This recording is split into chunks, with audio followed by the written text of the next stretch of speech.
साथ ही उस आइलैंड पर जा सकता था। सर्वाइवर्स को उस आइलैंड पर भेजने के लिए समय समय पर लॉटरी निकाली जाती थी और लॉटरी में जिनका भी नाम आता था उस खुशकिस्मत इंसान को ही उस आइलैंड पर भेजा जाता था। लिंकन को भी उस फैसिलिटी में 3 साल हो चुके थे और वो भी आइलैंड पर जाने को बेकरार था।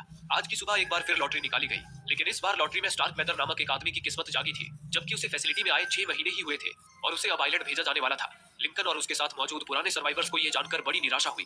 इसी के साथ लिंकन कैफेटेरिया में आया, जहां अपनी best friend Jordan to Delta से मिलकर उसकी निराशा दूर हो गई। उस फैसिलिटी में एक नियम यह भी था कि मेल और फीमेल सर्वाइवर्स एक दूसरे के करीब नहीं आ सकते थे, इसलिए लिंकन और जॉर्डन छुप छुप कर मिला करते थे। इसी तरह एक सुबह लिंकन को जांच के लिए डॉक्टर मैरिक ने अपने ऑफिस में बुलाया। मैरिक उस क्वारंटाइन फैसिलिटी का हेड था। लिंकन के आते ही मैरिक ने कहा, तुम्हारी फाइल बता रही है लिंकन की आजकल तुम्हारी जॉर्डन टू डेल्टा से नजदीकियां काफी बढ़ती जा रही है, कहीं तुम नियम भूल तो नहीं गए ना? इस पर लिंकन ने कहा, सर मैं नियम अच्छे से जानता हूँ और जॉर्डन तो बस मेरी अच्छी दोस्त है और कुछ नहीं। इसके बाद मैरिक ने कहा, इसके अलावा मैं देख पा रहा हूँ लिंकन की तुम्हें बुरे सपने भी आ रहे हैं, आखिर तुम सपने में क्या देखते हो? जवाब में लिंकन ने कहा, मैं सपने में एक बोट पर होता हूँ जो आइलैंड की तरफ जा रही है, पर फिर मुझे कोई पानी में खींच लेता है। पता नहीं क्यों यही सपना मुझे बार बार आता है। ये सुनकर मैरिक ने लिंकन से वो बोट ड्रॉ करने को कहा जो उसे सपने में दिखाई देता था। लिंकन बोट की ड्राइंग बनाने लगा। इसी दौरान लिंकन ने मैरिक से पूछा, सर आखिर हमें इतनी बंदिशों में क्यों रखा गया है? ना हम अपने पसंद का कुछ खा सकते हैं और ना ही अपने पसंद के कपड़े पहन सकते हैं, आखिर क्यों हमारी सेहत पर इतना जोर दिया जाता है? इसके जवाब में मैरिक ने कहा, क्योंकि लिंकन तुम बहुत खास हो, तुम्हें मौका मिला है आइलैंड पर जाकर मानव जाति की नई शुरुआत करने का। मानव जाति को बचाए रखना ही तुम्हारा मकसद है और इस वक्त तुम्हें बस लॉटरी में अपना नाम आने तक का इंतजार करना होगा। ये सुनकर लिंकन ने फिर पूछा, लेकिन सिर्फ हम सर्वाइवर्स ही क्यों? आपका और यहाँ मौजूद बाकी स्टाफ का नाम लॉटरी में क्यों नहीं आता? जवाब में मैरिक ने कहा, क्योंकि हमें यहाँ तुम लोगों की देखभाल करनी होती है, इसलिए हम आइलैंड पर नहीं जा सकते। इसी के साथ लिंकन ने मैरिक को बोट की एक परफेक्ट ड्राइंग बनाकर दी। उसे देखने के बाद न जाने क्यों मैरिक को एक झटका सा लगा। मैरिक उसी वक्त लिंकन को अपने क्लिनिक में ले आया और उसे एक चेयर पर बिठाया, जहां ऑटोमेटिकली उसके हाथ पैर लॉक हो गए। फिर मैरिक ने उसके चेहरे पर मकड़ियों के आकार के कुछ माइक्रो रोबोट्स छोड़े जो उसके आंखों से होते हुए उसके अंदर घुस गए। लिंकन को कुछ पल चुभन हुई, लेकिन फिर वो नॉर्मल हो गया। मैरिक ने लिंकन से कहा, ये माइक्रो रोबोट्स तुम्हारे ब्रेन को स्कैन करेंगे और 24 घंटे बाद अपने आप ही यूरिन के जरिए बाहर आ जाएंगे। इसके बाद लिंकन वहां से अपने काम पर चला आया। उन सारे सर्वाइवर्स को हर रोज इंजेक्शंस के जरिए कुछ ट्यूब्स में न्यूट्रिएंट्स यानी कि पोषक तत्व भरने का काम दिया जाता था। हालांकि कोई भी ये नहीं जानता था कि न्यूट्रिएंट से भरे ये ट्यूब आखिर जाते कहां हैं। इसी दौरान उन्होंने देखा कि फैसिलिटी में आज फिर एक नए सर्वाइवर को लाया गया था और उसे ट्यूब्स में न्यूट्रिएंट्स फिल करना सिखाया जा रहा था। अजीब बात थी कि उस सर्वाइवर की हरकतें बिल्कुल बच्चों की तरह थी। इसी बीच काम के दौरान लीमा नाम की एक प्रेग्नेंट लेडी को लेबर पेन शुरू हो गया, जिससे लीमा गिर पड़ी। हालांकि उस वक्त लीमा के चेहरे पर मुस्कान थी, क्योंकि वहां हर प्रेग्नेंट लेडी को डिलीवरी के बाद उसके बच्चे के साथ आइलैंड भेज दिया जाता था। सभी लोग भी लीमा के आइलैंड जाने से खुश थे। उन्होंने लीमा को बधाई दी। इसी के साथ स्टाफ लीमा को व्हील चेयर पर बिठाकर वहां से ले गए। इसके बाद सारे लोग अपने अपने काम पर लग गए। इसी दौरान लिंकन ने अपने कंप्यूटर से एक चिप निकाल दी और कंप्यूटर खराब होने का बहाना बनाते हुए एक स्टाफ से टेक्नीशियन को बुलाने को कहा, लेकिन उस वक्त वो स्टाफ लीमा द्वारा फैलाए कांच के टुकड़ों को साफ करवाने में बिजी था। इसलिए उसने लिंकन को अपनी मास्टर की, जिसे ट्राई की कहा जाता था, देते हुए कहा कि वो खुद जाकर टेक्नीशियन को बुला लाए। इसी तरह लिंकन अक्सर स्टाफ से ट्राई की हासिल कर लेता था और कंटेमिनेशन सूट पहनकर दूसरे सेक्टर में घुस जाता था, जहां किसी भी आम नागरिक का जाना मना था। वहां सिर्फ फैसिलिटी के वर्कर्स ही जा सकते थे। लिंकन वहां फैसिलिटी के एक टेक्नीशियन मैक से मिलने आया था। लिंकन की मैक से अच्छी जान पहचान हो गई थी। वो अक्सर चोरी छुपे मैक से मिलने आया करता था और उससे उस फैसिलिटी के बारे में जानकारी लेने की कोशिश करता था। हालांकि मैक लिंकन के सवालों से दूर भागता था और उसे लिंकन पसंद था, इसलिए वो उसे कुछ देर के लिए अपने ऑफिस में रुकने की इजाजत दे देता था। इसी तरह लिंकन मैक के ऑफिस में बैठा था, तभी उसे वहां एक बग दिखा। लिंकन ने बड़ी ही उत्सुकता से उस बग को पकड़ लिया। लिंकन उस बग को ऐसे देख रहा था मानो उसने पहली बार कोई बग देखा हो। वो उस बग को माचिस की डिब्बी में बंद करके अपने साथ ले आया। इसी दौरान दूसरी ओर मैक कंप्यूटर ठीक करने फैसिलिटी के एक लैब में आया हुआ था। उस लैब में कुछ साइंटिस्ट किसी फ्लूइड से भरे एक बड़े से प्लास्टिक के पॉट के साथ कुछ एक्सपेरिमेंट कर रहे थे। तभी उन्होंने उस पॉट से जुड़े एक पाइप को निकाला। उसी पल उस पाइप से खून जैसा कोई तरल बाहर निकला। इसके बाद उन्होंने एक झटके में उस पॉट को चीर दिया। उस पॉट से सारा फ्लूइड बाहर निकल आया। तभी एक हैरान कर देने वाला दृश्य सामने आया। उस पॉट में से एक जीता जागता वयस्क आदमी बाहर निकला, जो बिल्कुल नंगा था और किसी नवजात बच्चे की तरह अपना अंगूठा चूस रहा था, मानो उसने अभी अभी जन्म लिया हो। इतने में ही डॉक्टर वहां आया और उस आदमी को जोड़ते हुए उसकी जांच करने लगा, जैसे वो कोई इंसान नहीं बल्कि सामान हो। उसकी जांच करने के बाद डॉक्टर ने कहा, प्रोडक्ट रेडी है, इस पर टैग लगाओ और आगे के प्रोसेस में भेजो। ये सुनकर एक डॉक्टर ने लेजर से उस आदमी की कलाई पर एक कोड प्रिंट कर दिया और उसके हाथ में भी ठीक वैसा ही ब्रेसलेट पहना दिया जैसा बाकी सर्वाइवर्स के हाथ में होता था। इसी के साथ उसी कमरे के दूसरी ओर मौजूद एक चैम्बर को दिखाया गया, जहां उसी तरह के ढेर सारे और भी प्लास्टिक के पॉट्स रखे हुए थे। वो प्लास्टिक पॉट एक भ्रूण की तरह थे, पर उनके अंदर बच्चे नहीं बल्कि वयस्क इंसान पनप रहे थे। उन सभी पॉट्स में से एक पाइप निकला हुआ था जो सीधा उन ट्यूब से जुड़ा था जिसमें लिंकन और बाकी सर्वाइवर्स न्यूट्रिएंट्स इंजेक्ट करने का काम करते थे। यानी कि ये न्यूट्रिएंट्स उन पॉट्स में पनप रहे इंसानों तक जाता था, जो उन्हें विकसित होने के लिए ऊर्जा प्रदान करता था, और सर्वाइवर्स इस बात से बेखबर थे। इसी दौरान दूसरी ओर लिंकन जॉर्डन के पास आया और उसे उस बग के बारे में बताया। उसे सुनकर जॉर्डन उस बग को देखने के लिए एक्साइटेड हो गई, पर लिंकन के मन में कई सवाल उठ रहे थे। उसने जॉर्डन से कहा, मुझे लगता है वो बग बाहर से वेंटिलेशन के जरिए फैसिलिटी में घुस गया होगा, लेकिन ये तो अजीब बात है क्योंकि बाहर की दुनिया में कोई भी जीव जंतु जीवित नहीं बचा है। फिर भला वो बग बाहर जिंदा कैसे था? और गौर करने वाली बात तो ये भी है कि ये लोग आए दिन बाहर से नए सर्वाइवर्स को यहाँ लाते रहते हैं। वो सर्वाइवर्स इतने सालों से बाहर जिंदा कैसे बचे होंगे? लेकिन जॉर्डन को इसमें कुछ अजीब नहीं लगा। उसने कहा, ये तो अच्छी बात है कि उन्हें सर्वाइवर्स मिल रहे हैं, प्रॉब्लम ये है कि तुम कुछ ज्यादा सोचने लगे हो। फिर कुछ समय बाद एक बार फिर फैसिलिटी द्वारा लॉटरी निकाली गई। इस बार आइलैंड जाने के लिए लॉटरी में जॉर्डन का नाम निकला था। ये सुनकर जॉर्डन जैसे खुशी से पागल ही हो गई। लेकिन वही लिंकन इस बात से नाखुश था, क्योंकि वो अपनी बेस्ट फ्रेंड से बिछड़ने वाला था। पर फिर भी उसने अपने दिल पर पत्थर रखकर खुशी से जॉर्डन को अलविदा कहा। फिर रात के वक्त फैसिलिटी की हरकत जानने की जिज्ञासा ने लिंकन की नींद उड़ा रखी थी। वो बेड पर लेटा उस बग को घूर रहा था। तभी उसे एक आइडिया सूझा। उसके पास अब भी वो ट्राई की मौजूद थी। वो बग को लेकर वापस उसी सेक्टर में आ गया जहां उसे वो बग मिला था। उसने माचिस की डिब्बी से उस बग को बाहर निकाला और उसे फॉलो करता हुआ वेंटिलेशन शाफ्ट में जा घुसा। वेंटिलेशन शाफ्ट में आगे बढ़ते हुए उसे एक सीलिंग में एक लूज पैनल मिला। उसने पैनल को ऊपर उठाकर देखा तो पाया कि वो फैसिलिटी के मेडिकल सेक्टर में आ चुका था। लिंकन एक लैब कोट पहनकर चोरी छुपे उस जगह की छानबीन करने लगा। इसी दौरान लिंकन एक कमरे में गया जहां एक ग्लास विंडो के उस पार उसे लीमा नजर आई। वही ब्लैकलेट लीमा जिसे सुबह डिलीवरी के लिए वहां लाया गया था। लीमा ने एक प्यारी सी बच्ची को जन्म दिया था। लीमा बहुत खुश थी कि अब उसे और उसके बच्चे को आइलैंड भेज दिया जाएगा जहां वे सुकून और आजादी से रहेंगे। लेकिन तभी एक डॉक्टर ने लीमा के हाथ पैरों को स्ट्रेचर से बांध दिया और उसी पल एक दूसरे डॉक्टर ने लीमा को पॉइजन इंजेक्ट करके उसे हमेशा के लिए मौत की नींद सुला दिया। लिंकन दहशत भरी निगाहों से बस ये दृश्य देखता रह गया। इतने में ही वो डॉक्टर लीमा के बच्चे को उठाकर एक दूसरे कमरे में ले आई। तभी एक अजीब दृश्य सामने आया। वहां तो लीमा की एक हम शक्ल मौजूद थी जो अपने हस्बैंड के साथ आई हुई थी। डॉक्टर ने वो बच्ची उन्हें सौंपते हुए कहा, मुबारक हो, आपको लड़की हुई है। उस बच्ची को पाकर वो कपल ऐसे खुश हुए मानो वो उन्हीं की बच्ची हो। डॉक्टर ने आगे उनसे कहा, मैं उम्मीद करती हूँ कि आपको हमारी सर्विस पसंद नहीं, बल्कि स्टार्क वेदर था जिसने शुरुआत में लॉटरी जीती थी और उसे आइलैंड भेजा जाने वाला था। लेकिन यहाँ तो मामला कुछ और ही था। डॉक्टर्स उसे आइलैंड भेजने के बजाय ऑपरेशन करके उसका लिवर निकाल रहे थे। तभी उन्होंने जैसे ही स्टार्क वेदर के सीने पर चीरा लगाया तो वो अचानक बेहोशी से जाग उठा। खुद को उस हाल में पाकर स्टार्क वेदर बहुत ज्यादा घबरा गया और बेकाबू होकर ऑपरेशन थिएटर से कॉरिडोर की तरफ भागने लगा। लेकिन तभी दो गार्ड्स ने हार्पून गन से उस पर तीर छोड़े जो सीधा उसके पैरों में जा घुसे और स्टार्क वेदर वहीं गिर पड़ा। स्टार्क वेदर गार्ड से अपनी जान की भीख मांगता रहा पर गार्ड्स उसे घसीटते हुए वहां से ले गए। गार्ड्स की ये हैवानियत देख लिंकन कांप उठा। वो वहीं एक कोने में दुबक कर बैठा था। तभी एक गार्ड ने लिंकन को देखा। हालांकि लैब कोट पहने देख उसे लगा कि लिंकन उनके स्टाफ का ही आदमी है। उसने लिंकन को सहारा देकर उठाया और मुस्कुराते हुए कहा, तुम तो ऐसे डर गए जैसे ये सब पहली बार देख रहे हो। बस इतना सुनते ही लिंकन को समझ आ गया कि आइलैंड भेजे जाने के नाम पर वहां लोगों की हत्या की जा रही है। इसका मतलब था कि जॉर्डन की भी जान खतरे में थी। लिंकन फौरन जॉर्डन को रोकने भागा। इसी दौरान उधर डॉक्टर मैरिक को भी स्टार्क वेदर के साथ हुई घटना की खबर मिली। वो हड़बड़ाया हुआ सिक्योरिटी रूम में पहुंचा और सिक्योरिटी फुटेज चेक करने लगा। तभी उसकी पैनी नजरों ने लिंकन को एक कोने में छुपे हुए देख लिया। मैरिक ने सारे गार्ड से कहा, हमारा प्रोडक्ट लिंकन सिक्सैको भागने की फिराक में है, उसे किसी भी हाल में पकड़ो। ये सुनकर सारे गार्ड्स लिंकन की तलाश में लग गए। उधर लिंकन भागता हुआ जॉर्डन के पास आया और उसे बताया कि उसे किसी आइलैंड में नहीं भेजा जाने वाला बल्कि उसकी हत्या कर दी जाएगी। लिंकन ने जॉर्डन को बताया कि कैसे उन लोगों ने लीमा और स्टार्क वेदर की हत्या की। लेकिन जॉर्डन को लिंकन की बातों में यकीन नहीं हो रहा था। पर तब तक गार्ड्स लिंकन की तलाश में हर तरफ फैल चुके थे। इसलिए लिंकन जबरदस्ती जॉर्डन को भगाकर वहां से ले जाने लगा। गार्ड्स ने लिंकन और जॉर्डन को पकड़ने की भरपूर कोशिश की, लेकिन लिंकन और जॉर्डन किसी तरह उन्हें चकमा देकर फैसिलिटी से बाहर निकल आए और एक ब्रिज पर पहुंच गए। अब उनके सामने उस आइलैंड का खूबसूरत नजारा था।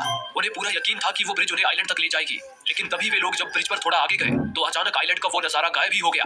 अब आगे उन्हें आइलैंड की जगह केवल एक ऊंची इमारत नजर आ रही थी।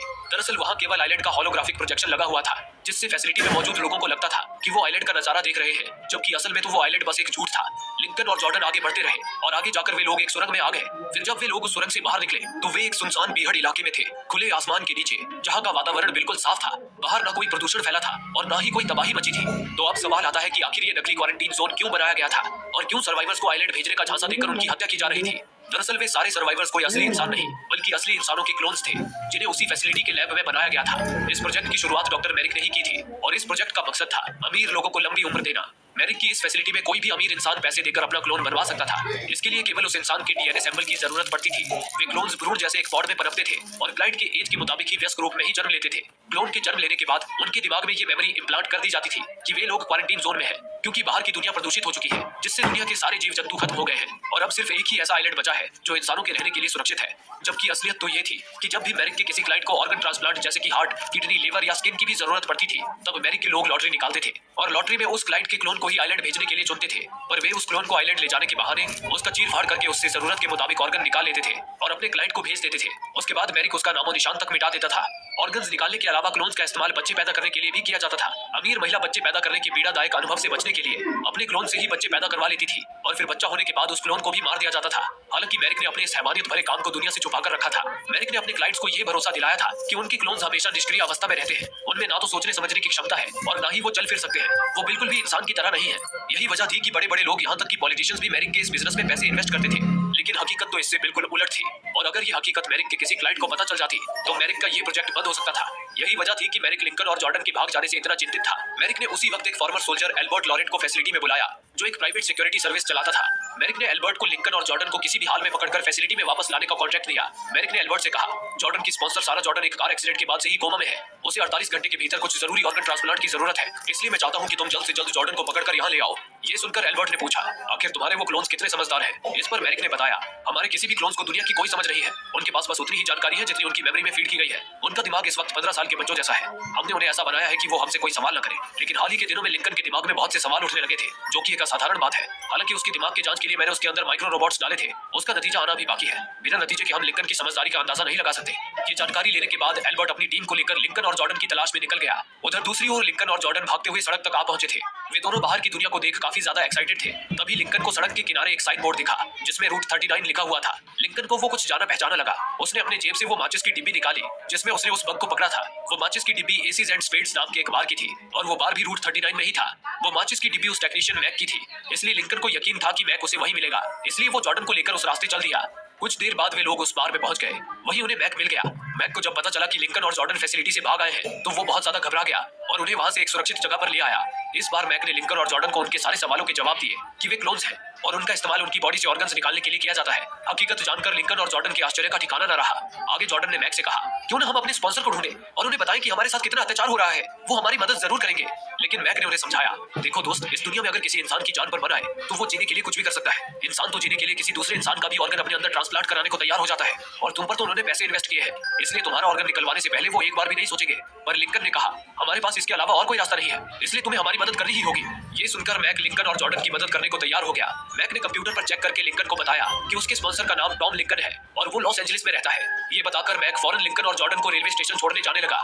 रास्ते में मैक ने उन्हें अपना क्रेडिट कार्ड और कुछ कैश दिए ताकि वे अपने लिए खाना और जरूरी सामान ले सके। इस दौरान दूसरी ओर एल्बर्ट और उसकी टीम चप्पे चप्पे पर लिंकन और जॉर्डन की तलाश कर रहे थे।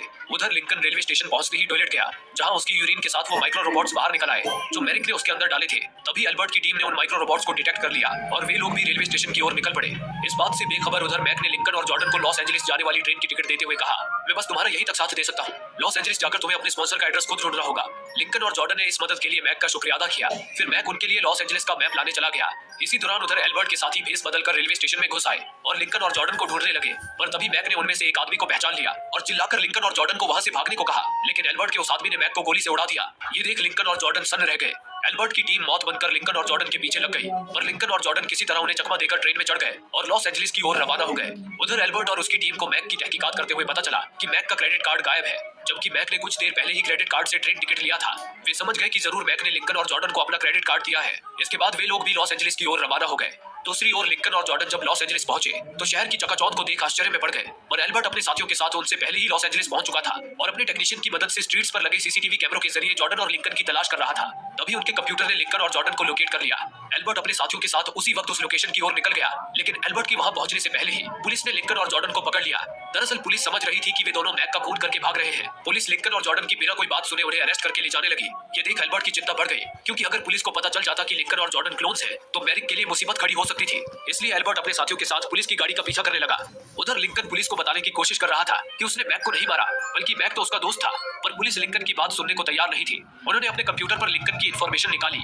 अब उन्हें लिंकन के स्पॉन्सर टॉम लिंकन की इंफॉर्मेशन दिखाई दी। उस इंफॉर्मेशन से लिंकन को अपने स्पॉन्सर का एड्रेस मिल गया। इतने में ही पुलिस वालों ने सिग्नल पर गाड़ी रोकी। तभी एक तेज रफ्तार ट्रक ने पुलिस की गाड़ी को जोरदार टक्कर मार दिया।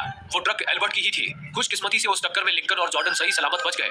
एल्बर्ट की टीम ने उन्हें पकड़ने के लिए आसपास स्मोक बॉम्ब फेंक दिया और पुलिस की नकली यूनिफॉर्म पहनकर उन्हें पकड़ने आए। लेकिन तभी पुलिस की एक और यूनिट वहां पहुंच गई और एल्बर्ट की टीम पर गोलियां बरसाने लगी। इसी बीच मौका पाकर लिंकन और जॉर्डन वहां से भागे और एक ट्रक में लटक गए और एक बार फिर एल्बर्ट की टीम को चकमा देकर बच निकले। इसी दौरान दूसरी ओर मैरिक को पता चला कि लिंकन के दिमाग में उसके स्पॉन्सर यानी कि टॉम लिंकन की यादें भी समाने लगी थी, जिससे वो बेहतर तरीके से सोच और चीजों को समझ पा रहा था। जबकि बाकी क्लोन्स के दिमाग में जो यादें फीड की गई थी वे उसके अलावा और कुछ सोच नहीं पाते थे। मैरिक को यकीन था कि लिंकन के अलावा भी कई और क्लोन्स में ये खासियत विकसित हुई होगी और ये खासियत मैरिक के लिए एक मुसीबत थी। इसलिए उसने अपनी टीम से उन सारे क्लोन्स का पता लगाने को कहा ताकि वो उन्हें डिस्ट्रॉय कर सके। दूसरी ओर लिंकन और जॉर्डन एल्बर्ट की टीम से छुपते छुपाते लिंकन के स्पॉन्सर टॉम लिंकन के घर पहुंचे। टॉम काफी अमीर था। उसका पूरा घर हाईटेक फैसिलिटी से लैस था। उसके घर के दरवाजे पर एक कैमरा लगा हुआ था। लिंकन ने जब उस कैमरे में देखा तो कैमरे ने लिंकन की आंखों को स्कैन करके घर का दरवाजा खोल दिया। क्योंकि लिंकन अपने स्पॉन्सर की कार्बन कॉपी था, इसलिए उसकी बायोमेट्रिक आईडी भी अपने स्पॉन्सर से मैच हो रही थी। लिंकन और जॉर्डन घर के अंदर आ गए। वहीं लिंकन को उस बोट का मॉडल दिखा जिसे लिंकन अपने सपने में देखा करता था। लिंकन उस बोट को देख ही रहा था कि तभी तभी पीछे से किसी ने उस पर हमला कर दिया, जिससे लिंकन गिर पड़ा। हमला करने वाला कोई और नहीं बल्कि लिंकन का स्पॉन्सर टॉम लिंकन था। उसने लिंकन को घुसपैठिया समझकर उस पर हमला कर दिया था, पर जब उसने देखा कि लिंकन तो हूबहू उसकी कार्बन कॉपी है, तो वो रुक गया। लिंकन ने टॉम को बताया कि वो उसका क्लोन है। ये सुनकर टॉम भी आश्चर्य में पड़ गया, पर अब वो उनके साथ नरमी से पेश आ रहा था। टॉम ने पहले तो लिंकन और जॉर्डन के हाथ से ब्रेसलेट निकाल दिया। इसके बाद वो लिंकन को अपने बारे में बताने लगा। उसने बताया कि वो बोट और व्हीकल्स डिजाइन करने का काम करता है। उसने कहा, मुझे एक बीमारी है जिसके कारण मेरा लिवर कमजोर होता जा रहा है। डॉक्टर्स का अंदाजा है कि आने वाले 2 साल में मुझे लिवर ट्रांसप्लांट की जरूरत पड़ेगी।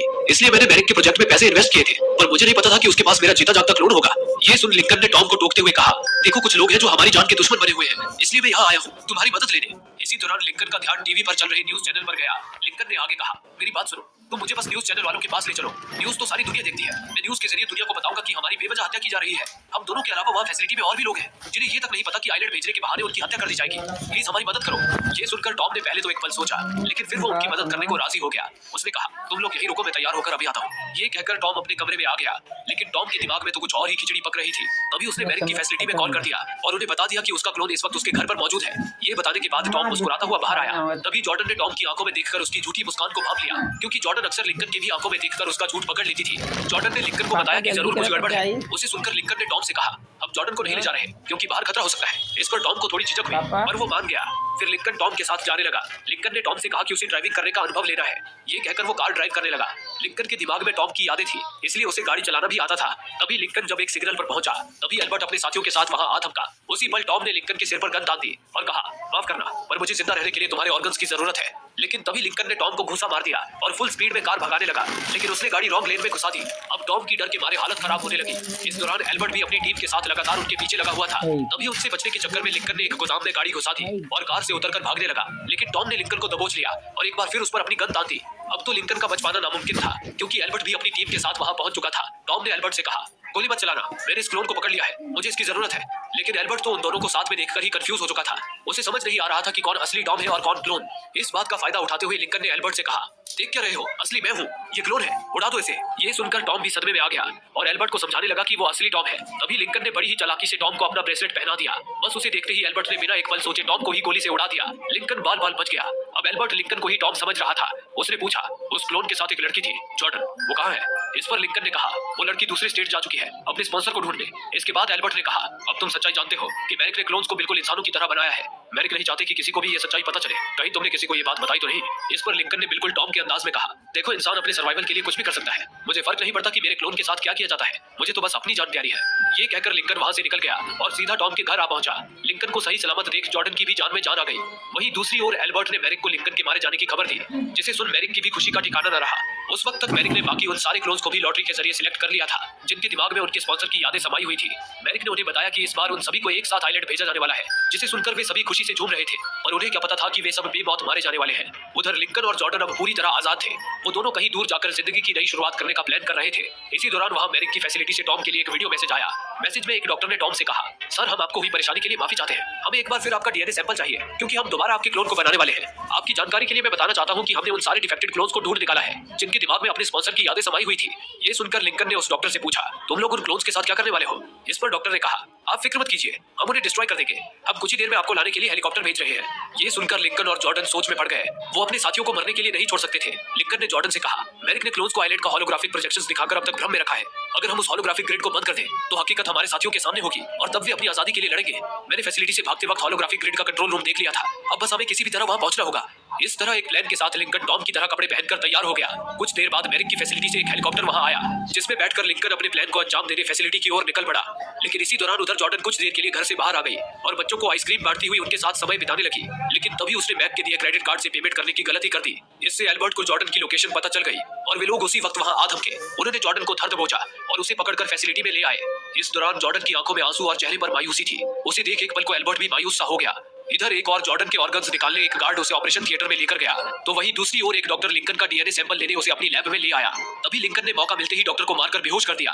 इसी दौरान दूसरी ओर एक गार्ड की निगरानी में एक डॉक्टर जॉर्डन का ऑर्गन निकालने की तैयारी कर रहा था। तभी मौका पाकर जॉर्डन ने भी अपने पास छुपाई बंदूक निकाल ली और उस गार्ड के पैर को शूट कर दिया। दरअसल जॉर्डन ने जानबूझकर खुद को पकड़वाया था ताकि वो फैसिलिटी में घुस सके। जॉर्डन ने गार्ड से ट्राई की ले ली और गार्ड और डॉक्टर को वहां बांधकर लिंकन के पास आ गई। फिर लिंकन और जॉर्डन होलोग्राफिक ग्रिड को बंद करने जाने लगे और इसी दौरान उन्होंने देखा कि गार्ड्स उन चुने हुए क्लोन्स को आइलैंड भेजने के बहाने उन्हें खत्म करने ले जा रहे थे। ये देख जॉर्डन ने लिंकन को ट्राई की देते हुए उसे होलोग्राफिक ग्रिड बंद करने भेज दिया और खुद उन क्लोन्स को बचाने निकल पड़ी। इसी दौरान दूसरी ओर एक डॉक्टर टॉम की डेड बॉडी की जांच कर रहा था। तभी उसने देखा कि टॉम का ब्रेसलेट तो गलत हाथ में था। इससे डॉक्टर समझ गया कि वो क्लोन नहीं बल्कि उनका क्लाइंट टॉम है। उसने फौरन मैरिक को इसकी खबर कर दी। इसी दौरान उधर लिंकन होलोग्राफ कंट्रोल रूम तक पहुंच चुका था और वो जैसे ही कंट्रोल रूम का दरवाजा तोड़कर अंदर घुसा वैसे ही मैरिक के ऑपरेटर्स को इसकी जानकारी मिल गई। मैरिक समझ गया कि लिंकन ही होलोग्राफिक कंट्रोल रूम में घुस आया है। मैरिक जैसे गुस्से से पागल हो गया। इसी दौरान उधर गार्ड्स ने क्लोन्स को ले जाकर एक चैम्बर में बंद कर दिया और उस चैम्बर में आग बरसाने लगे। इतने में ही जॉर्डन वहां आ गई और गार्ड से क्लोन को आजाद करने को कहा, लेकिन गार्ड्स जॉर्डन को मारने के लिए अब घाट उतार दिया। दरअसल जॉर्डन के आंसू और मायूसी देख एल्बर्ट को एहसास हो गया था कि क्लोन्स के अंदर भी इंसानियत है और उन्हें बेवजह मारना अपराध है। इसलिए एल्बर्ट भी अब जॉर्डन के साथ था। एल्बर्ट और जॉर्डन ने गार्ड से सारे क्लोन्स को आजाद करवा दिया। इसी दौरान उधर दूसरी ओर लिंकन भी होलोग्राफिक प्रोजेक्शन के स्विच तक पहुंच चुका था और वो एक इंस्ट्रक्शन पढ़ना भूल गया था कि स्विच बंद करने से पहले उसे ऊपर लगे फैन को बंद करना है वरना वो फैन टूट सकता है। लिंकन ने जल्दबाजी में स्विच बंद कर दिया। इतने में ही अचानक मैरिक वहां आ धमका और उसने हार्पून गन से लिंकन पर फायर कर दिया जिससे निकली तीर लिंकन के पीठ में धंस गई। लिंकन दर्द से तड़पने लगा। मैरिक ने लिंकन से कहा, तू खुद को होशियार समझता है लेकिन तू एक नंबर का बेवकूफ है। तुझे भागने का मौका मिला था और तू यहाँ मरने के लिए वापस चला आया। ये कहकर मैरिक लिंकन का गला घोटने लगा और उस वक्त लिंकन के हाथ मैरिक की हार्पून गन लग गई और उसने मैरिक की गर्दन में ही तीर घुसा दिया जिससे मैरिक ने वही दम तोड़ दिया। इतने में ही वो टरबाइन फैन टूट गया जिससे वो होलोग्राफिक ग्रिड भी तबाह हो गया और आइलैंड का वो प्रोजेक्शन गायब हो गया। अब हकीकत सारे क्लोन्स के सामने थी। उन्हें पता चल गया कि बाहर ना कोई आइलैंड है और ना प्रदूषण। वे सभी फौरन फैसिलिटी से बाहर निकल आए। लिंकन और जॉर्डन की बदौलत अब सारे क्लोन्स आजाद थे और आज से उनकी जिंदगी की एक नई सुबह हो रही थी। दोस्तों, विज्ञान और नई तकनीक के नाम पर इंसानियत का सौदा करना अन्याय है। हर जीव चाहे वो प्रकृति से जन्मा हो या मानव द्वारा बनाया गया हो, आजादी हर किसी का अधिकार है। इसी संदेश के साथ ये फिल्म यही खत्म होती है। दोस्तों, आप में से काफी लोगों का कहना है कि हमारे वीडियोस आप तक नहीं पहुंच पा रहे हैं। उसके लिए आप सब्सक्राइब बटन को दबाने के बाद नोटिफिकेशन के बेल आइकन पर क्लिक करें और ऑल का ऑप्शन सिलेक्ट कर लें ताकि हमारी सारी वीडियोस की नोटिफिकेशन आप तक पहुंच सके। धन्यवाद।